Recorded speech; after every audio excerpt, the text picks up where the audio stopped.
የምስራች አለ አርፈዋል። ሃይማኖት እኮ የበላይና የበታች የለውም። አላህ ዘንድ የሰው ልጅ እኩል ነው። የሃይማኖት አባት፣ ባለስልጣን፣ ሀብታም፣ ድሃ፣ ህመምተኛ፣ ጤነኛ አላህ ዘንድ እኩል ነው።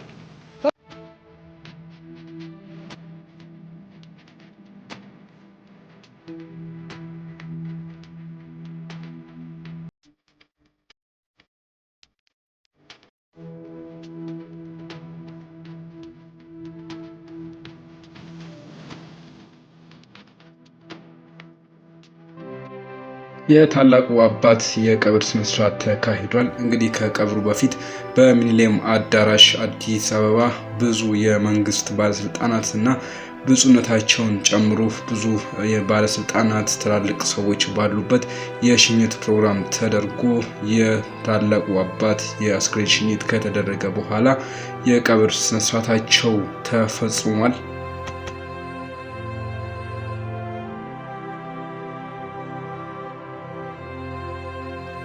እንግዲህ በዚህ በታላቁ አባት በቀብር ስነ ስርዓት ሽኝት ላይ የኢፌዴሪ ፕሬዝዳንትን ጨምሮ የሰላም ሚኒስትር፣ የኢትዮጵያ ኦርቶዶክስ ተዋሕዶ ቤተክርስቲያን ሊቀ ጳጳስ ብፁዕ አቡነ ማትያስን እንደምትመለከቱት ጨምሮ ብዙ ሊቀ ጳጳሳት በተገኙበት የቀብር ስነ ስርዓታቸው ተፈጽሟል። የሽኝት ፕሮግራሙ በሚሊኒየም አዳራሽ ነበረ። ለአባታችን እንግዲህ ለሀገር አባት የሆኑ ለብዙ ኢትዮጵያውያን እንደው ለሰው ለተባለ ሁሉ የሚያስቡ ታላቅ አባት ነበሩ። እንግዲህ እግዚአብሔር አምላክ ነፍሳቸውን ያሳርፍልን፣ በሰላም ትረፍ እንላለን።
እንግዲህ ሁላችሁም እንደምታውቁት ተቀዳሚ ሙፍቲ ሀጂ ዑመር ኢድሪስ ብዙዎች የእምነቱ ተከታይ ባይኮን እንኳን የሌላ እምነት ተከታይ ራሱ ብዙ ኢትዮጵያውያን የሚወዷቸው አባት ናቸው።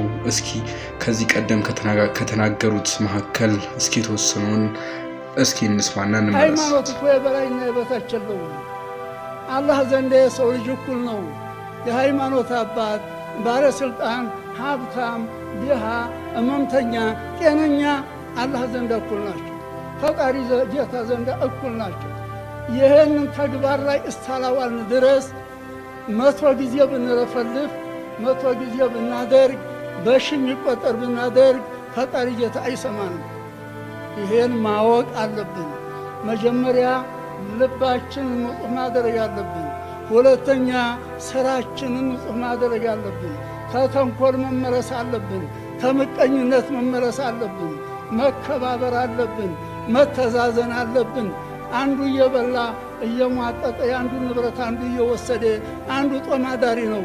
አንዱ ስንት ቦታ ያለው አንዱ መውደቂያ አንድ ክፍል የሌለው ነው።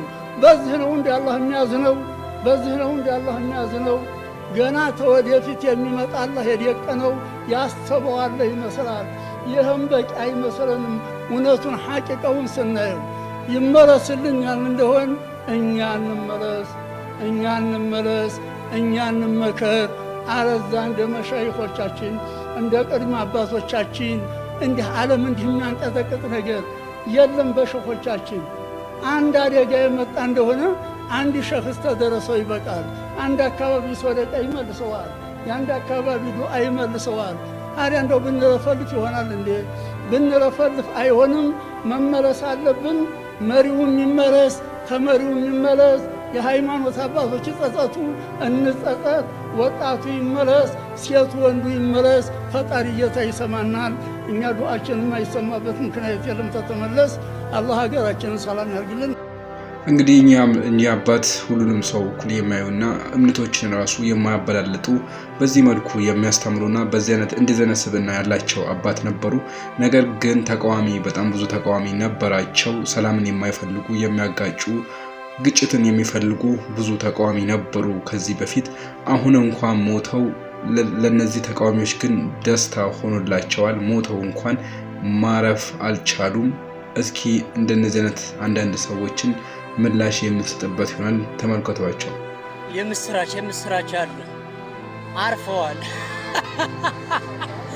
እንዴት አባቱ ደስ የሚል ቀን ነው። በእናታችሁ ቀኔን አሳመረው አይደል እንዴ? አንድ ደጋሚ ሲሄድ ሲሸኝ ወደማይመለስበት አቦ ይመችህ። ታመሙ እንጂ እሳቸው እንዳልከው አልሞቱም። አንተ ግን እንደሞትክ ለዛውንም በቁም ግልጽ ምስክር ነው ይሄ ያውኑ ፖስት። በጣም አሳዘኑ እናትና አባት። ስዕል አድኖ አድርገህ ፕሮፋይልህ ላይ ሙስሊም ክርስቲያኑን አጣልተህ ልትለያይ፣ ብዙም አትጋጋጥ፣ ብዙም አትሰቃይ። እኩል ከኛ ጋር እልፍ የሚወዷቸው አሉ ክርስቲያኖች። ከቶ አንሸወድም በእንዳንተ አይነት ሞኞች። የምስራች አርፈዋል። እንዴት አባቱ ደስ የሚል ቀን ነው። በእናታችሁ ቀኔን አሳመረው አይደል እንዴ? አንድ ደጋሚ ሲሄድ ሲሸኝ ወደማይመለስበት አቦ ይመችህ። እንዳይቀና ዘላለም ከካም ስለ ሙፍቲ ሀጂ ዑመር ኢድሪስ የሌላ እምነት ተከታይ ወገኖቻችን ያውሩ ማለት ነው።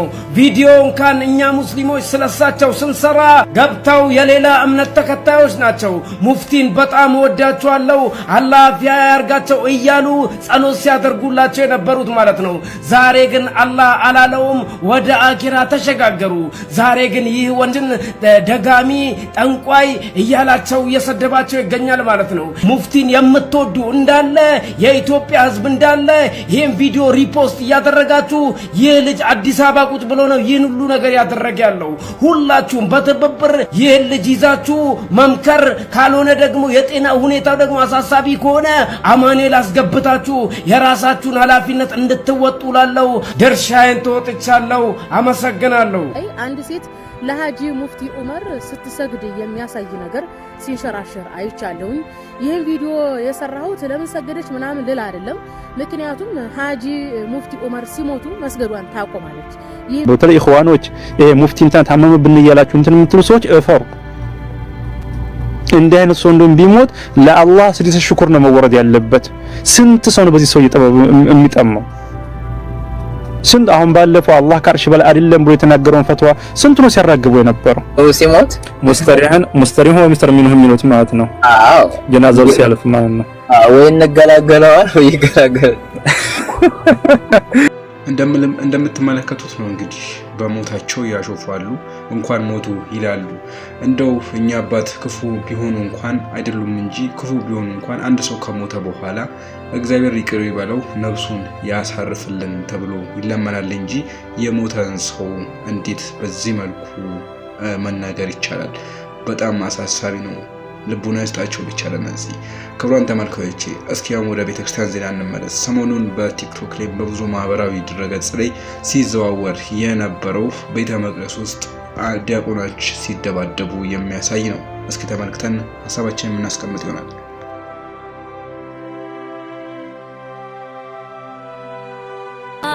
ስለ ነገዋ ቤተክርስቲያን እንዲሁም ደግሞ የቤተክርስቲያን ስርዓት ግድ የሚላችሁ ከሆነ ዛሬ ይህን ቪዲዮ ሼር ማድረግ ከእናንተ ይጠበቃል። ቪዲዮን ላይክ በማድረግ ኮሜንት ሴክሽን ላይ ደግሞ ለነገዋ ቤተክርስቲያን ዛሬን እንስራ እያላችሁ የጻፋችሁ በደንብ አድርጋችሁ ኮፒ ሊንክ ሪፖስት እያደረጋችሁ እንድታዳምጡኝ ጠይቃችኋለሁ። ይህን ቪዲዮ ከትናንትና ጀምሮ እዚህ ቲክቶክ ላይ ለፕሮቴስታንት ቤተ እምነቶች ሲሳለቁበት፣ የእኛ ቤተ እምነት ተከታዮች ደግሞ ለቤተ ክርስቲያን ያላችሁን ቅንዓት፣ ለቤተ ክርስቲያን ያላችሁን ተቆርቋሪነት እንዴት ይደረጋል እያላችሁ የተለያየ ሀሳብ ሲሰጥበትና ሲዘዋወር ተመልክታችሁታል። እኔ እንደ መፍትሄ ሀሳብ እንዲህ አይነት ነገሮች እንዳይቀጥሉ ዛሬ ላይ ቆም ብለን እንድናስብ ለሁሉም የኢትዮጵያ ኦርቶዶክስ ተዋሕዶ ቤተክርስቲያን ውስጥ ለሚገኙ ሀገረ ስብከቶች አንድ ምክር ሀሳብ አለኝ። እንደምታውቁት ሰሞኑን በኢትዮጵያ ኦርቶዶክስ ተዋሕዶ ቤተክርስቲያን መንፈሳዊ ሚዲያዎች ላይ ተመልክታችሁ ከነበረ ብፁዕ አቡነ እንትና የእንትና ሀገረ ስብከት ሊቀ ጳጳስ 1200፣ 3000፣ 2000 ለሚሆኑ ዲያቆናት ስልጣነ ክህነትን ሰጡ የሚል ዜናዎችን እጅግ በጣም ፉክክር በሚመስል መንገድ ሲያሳዩን እንደነበረና እንደዛ እንደከረሙ ታያላችሁ። ለእነዚያ ዲያቆናት ዛሬ ላይ ግን እንዲህ አይነት ችግር እንዳይፈጠር ከዚህ በኋላ መሰረተ ሃይማኖት ላይ ስርዓተ ቤተክርስቲያን ላይ ገፋ ብለን አምርረን ማስተማር ያለብን ጊዜ አሁን ይመስለኛል። የኢትዮጵያ ኦርቶዶክስ ተዋሕዶ ቤተክርስቲያን እንደምታውቁትኝ የዲያቆናት እጥረት፣ የአገልጋይ እጥረት የለባትም። ያሏትንም አገልጋዮች በሚገባው መንገድ ወደ አገልግሎት ውስጥ ማስገባትም ክፍተት እንዳለበት የሚታወቅ ሆኖ ሳለ በየዕለቱ ፉክክር የሚመስል ጅምላ ዲቁና መስጠቱን ለጊዜው ቆም ብታደርጉት የሚል የልጅነት ምክር ለሁሉም የኢትዮጵያ ኦርቶዶክስ ተዋሕዶ ቤተክርስቲያን ሀገረ ስብከቶች። በመጀመሪያ የሚያሳፍረው ነገር ይህን ድርጊት እዛ ቤተ መቅደስ ውስጥ ማድረጋቸው በጣም የሚያሳፍር ነገር ነው። ሁለተኛ ጉዳይ ደግሞ እዛው ቤተ መቅደስ ውስጥ ተቀምጦ ይህንን ቪዲዮ ቀርጾ በማህበራዊ ሚዲያ መልቀቅ ማለት ደግሞ ምን የሚሉት ነገር ነው? ምን ለማግኘት ነው? አስቡት እንግዲህ ቤተ መቅደስ ውስጥ ኦርቶዶክስ እንጂ ሌላ እምነት ያለው ሊገባ አይችልም። ኦርቶዶክስ የሆነ እዛ ገብቶ ሰልቦ ለሰዳቢ ቤተክርስቲያን መስጠት ምን የሚሉት ድንቁርና ነው? ልቦና ይስጣችሁ። ነገር ግን እንደዚህ አይነት ድርጊት የሚያደርጉ ምን አይነት ዲያቆናት ናቸው? ቤተ መቅደስ ውስጥ የእግዚአብሔር ዙፋን የሆነበት የዘላለም ሕይወት የሚገኝበት ቤተ መቅደስ ውስጥ እንደዚህ አይነት የወንበዴ ስራ ምን ይሰራል? ያለ ትምህርት ያለ እውቀት የሚሰጥ ድቁና ለዚህ ነው የሚዳርገው። ምንነቱን ሚስጥሩን የማያውቁ እንደዚህ አይነት መዳፈር ላይ ይደርሳሉ። እንግዲህ እግዚአብሔር ይቅር ይበላቸው። እስኪ አሁን ደግሞ የአባታችን የብፁዕነታቸውን ድንቅ የሆነ ትምህርት ወደ እናንተ አስተላልፋለሁ። ተመልከቱልኝ። በሌላ በአዲስ መረጃ ክርስቶስ እንዴ ከማን እናት የሌለው ክርስቶስ እኮ የለንም። ዝም ብሎ ከሰማይ ወርዶ መሬት ቁጭ ያለ ክርስቶስ የለም። ከድንግል ማርያም የተወለደ ነው አይደል እንዴ? ወላዲት አምላክ እሙ ለእግዚእነ ያልን ነው። እና ይሄ ባለፈው የእሷን ስዕል ማቃጠል እንኳ አይደለም መሰለኝ መርገጥ እንዲያው ስዕሉ ማጨም። ይሄ በጣም ጨርሶ መከራ ለማምጣት የተዘጋጀ ትውልድ ነው። ይህንን ሃይ ማለት አለብን። እመቤታችን በኢትዮጵያ ቤተክርስቲያን ከሌለች እንዴ ምንድን ነው የሚባል? ምንስ ተብሎ ምስጢረ ሥጋዌም በምን ይሰበካል? ወበእንተ ዝናፈቅረችስ ምን ብለን እናዜመዋለን? እስመ ወለድኪ ለነስ ምን ይሆናል? እና ይሄ ትልቅ የሃይማኖት ጉዳይ ነው። እናንተስ መምህራኑ ሁላችንስ ስኮላርሺፓችን እኮ እመቤታችን ናት አይደል እንዴ? አዎ በምን ተምረን ነው? ይሄ ሁሉ በእናት አባቱ አይደለም፣ በእመቤታችን ስም ነው። መቼም በእንተ ማርያም እያልን ምእመናኑም በዚህ ነው ሲባረኩ የኖሩ። ሳይጋግሩ እንኳ ቆይተና ዙረና ይላሉ። አዎ ደግሞ በጣም ሲቸግር አላበሰልኩም ይላሉ። ምጣድ ከጣዱ ግን ዙረና ነው እስከሚግም ወደ አዳሰና ነው እኮ የሚሉ። አዎ እና ስለዚህ ዕውቀታችን ሁሉ እየሞተ ነው። እንዲህ ከሆነ ለወደፊትም ቀጣ አይሆንም። አዎ እመቤታችንማ ታስፈልገናለች። እንዲሁ ምስጢረ ሥጋዌው ምን ተብሎ ነው? ገብርኤልስ ምን ይለን? በእውነቱ እግዚአብሔር ምስሌኪ ያለ ገብርኤልስ ምን ይል? እና እግዚአብሔር እንዴ ከሥጋሽ ሥጋ ከነፍሷ ነፍስ ብለን አይደል እንዴ? ደስ ይበልሽ እኮ ይቺ ቤተ ክርስቲያን ደስታዋ እኮ በእመቤታችን ነው። በወላዲተ አምላክ ነው። መከራውን ሁሉ ስደቱን ሁሉ በየት የተወለደ ክርስቶስ አለ? ሌላ ረአብ የባህሪ ልጅ ነው። ሌላ መድኃኔ ዓለም ሌላ ክርስቶስ የለም በእውነቱ። እና ሊቃውንቱም እንዴ ቀስ እኮ እያሉ ሙከራ እኮ ነው። ዜማችሁም ትነጠቃላችሁ። ነገር ምን ብላችሁ ታዜማላችሁ? ምን ብላችሁ ትጸልያላችሁ? እና እዚህ ላይ በያላችሁበት በሀገረ ስብከት ጠንከር ብሎ መስበክ ማስተማር የታወቁትም በእውነቱ በሕግም እንደ መንግስት በሕግ ጥላ ስር እንዲውሉ መተባበር አለ። ሰላም የሚነሱትን የሚያወናብዱትን ምን አግብቷቸው ነው? አዎ እና ወንጌል በእውነቱ መሰበክ አለበት። ስንሰብክ ደግሞ እኮ አገር ሰላም ይሆናል። ይህ እኮ ስላልሰበክን ነው። አሁን የምናወራው ሁሉ በሰው የምናማክከው ሁሉ እኮ እኛ ስለደከምን እኮ ነው። እንደ የኛው አይደል? ይሄ ሁሉም እኮ የኛ ሰው ነው። ተው ክርስቲያኑ ነው። እንዴት ክርስቲያኑ ነው ወንድምህን ትገላለህ ብንል አይገለም። እርግጠኛ ነኝ አቅም አለ እኮ። የኛ አቅም እውነቱን መናገር ነው። እውነት አቅም ነው። እውነት ኃይል ነው። እና ስለዚህ በእውነቱ አዲስ አበባ ሀገረ ስብከትም እንግዲህ ብፁዕ አቡነ ሕርያቆስ እርስዎም በርቱልን።